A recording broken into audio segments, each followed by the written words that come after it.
All right.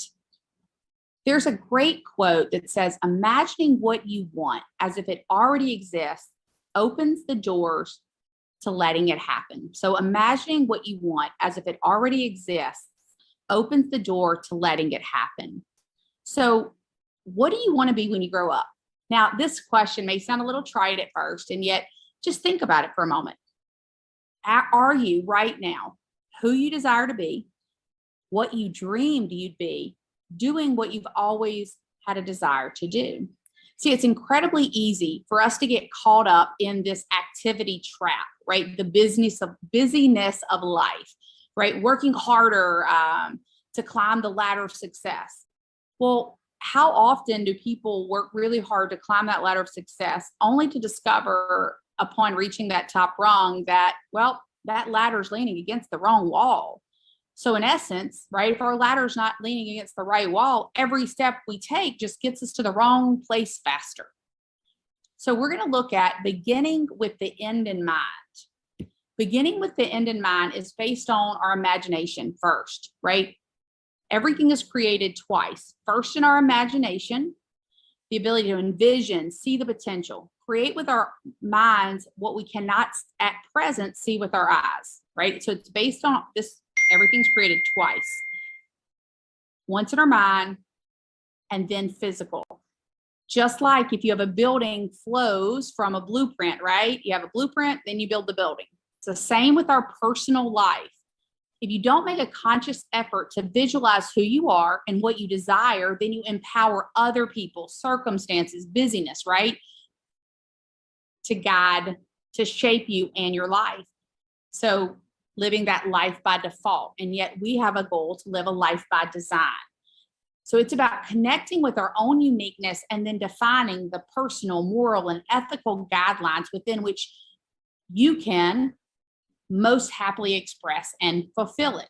So to begin with the end in mind means you begin each day, task, or project with a clear vision of your desired direction and destination, and then continue by flexing your proactive muscles to make things happen, right?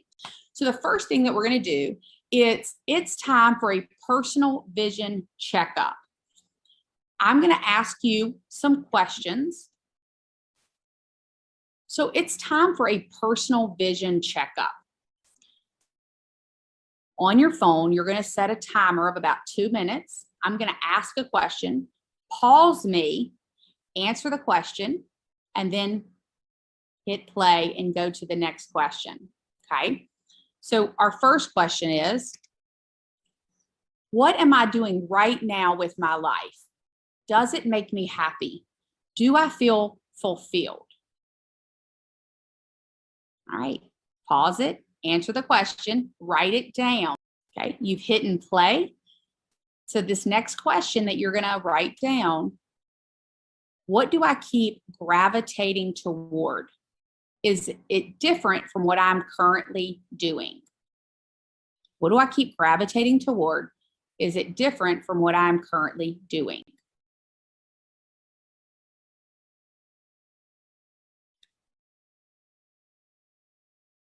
What did I like to do as a child? Do those things still bring me satisfaction? Am I doing any of them?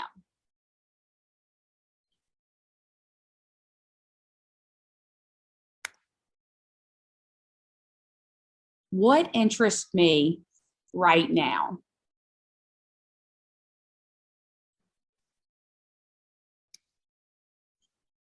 What fills my soul?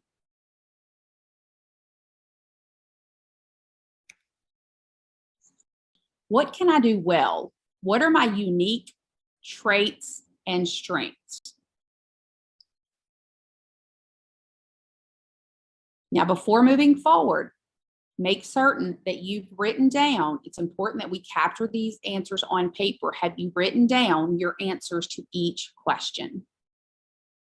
If you haven't, pause and go back and answer each question. If you have, let's keep moving. One of the best ways to begin with the end in mind and incorporate this into your life is to develop a personal mission statement. It focuses on what you desire to be and do. It is your plan for success. It reaffirms who you are, puts your goals in focus, and moves your ideas into the real world. Your mission statement makes you the leader of your own life. You create your own destiny and secure the future you envision. Now, the questions that I've asked you so far and the things that we're moving into now, it is your personal mission statement. It's not about, now work can play a part, but right, work is there to fund your perfect life. So this is about your personal. So let's go to work on that personal mission statement. The sooner you have a clear vision of what you desire to be and the contributions you desire to make, the more effective you're going to be in life. So keep in mind that that personal mission statement is personal. There's no set length or style. It can be a poem. It could be a few sentences, a few pages, maybe even a song. You bring your past experiences, wisdom, ideas, and creativity to the process of creating this personal mission statement. So if what you write feels flat or unexciting, you're on the wrong track. If the words overwhelm you with emotion and excitement, now you're on to something. So I'm going to ask you to write about 3 topics. You're going to want to set aside probably at least 2 minutes that you're writing without stopping for each one of these. And it's free writing. So you're not worried about spelling or punctuation. Matter of fact, if you hit a point where you can't think of anything and it's not 2 minutes yet, just write words or phrases that come immediately to mind, right? And remember, you're brainstorming. So this is not a final draft. The purpose is to capture your ideas on paper. Identify an influential person. There's been many people, I'm sure, in your world that has made a positive impact on your world. Identify one. Identify one person who had knowingly or unknowingly a positive influence on your life. Write their name down. And then you're going to set a timer, 2 minutes. What are the qualities you most admire in this person? What qualities did you gain from this person? Go to work.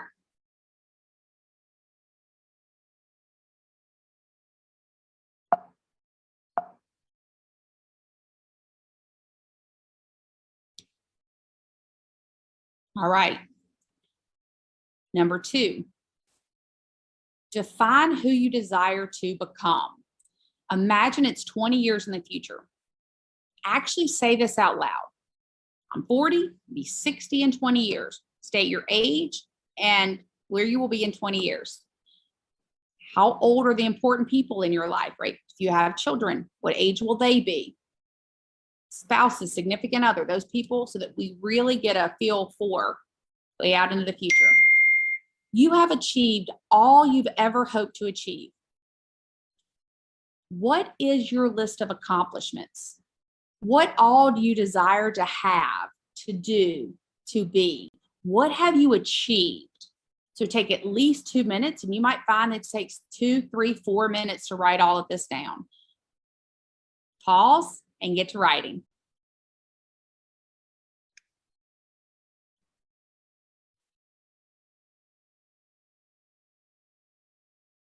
All right, number 3, determine what is important to you today.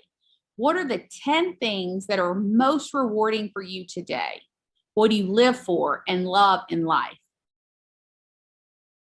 Do the hard work here. Keep writing until you get to 10. Okay, do the hard work. So if you get to 4 and you keep thinking, let's get it to 10. What are the 10 things that are most rewarding for you today? What do you live for and love in life? Go ahead. Okay, now take a deep breath. Relax. Put your writing aside for a few minutes. Pause me. Take a walk. Grab something to drink just for a couple minutes and then come right back. Okay, you're back. Review from the very beginning, from the very first question that I asked and you wrote down today. Review what you've written. Circle the key ideas, the words and phrases that you might like to include in your mission statement? Pause me while you do this.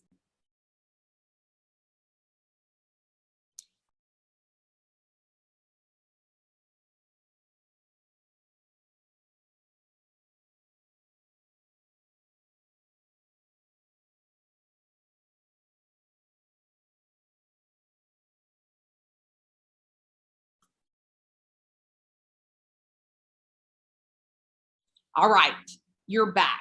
You have your rough draft. Feels good, huh? Now, when you look at that rough draft, if it fills you with emotion and makes you feel empowered, you're on the right path. Now, if you look at that and it's flat, not right, there's no emotion in it, no worries, and keep working on it. Now, for everybody, what we're going to do is during this week, so for the next 5 to 7 days, you're going to carry this rough draft with you, put it in a place of prominence, and you're going to make notes, additions, and deletions as needed each day.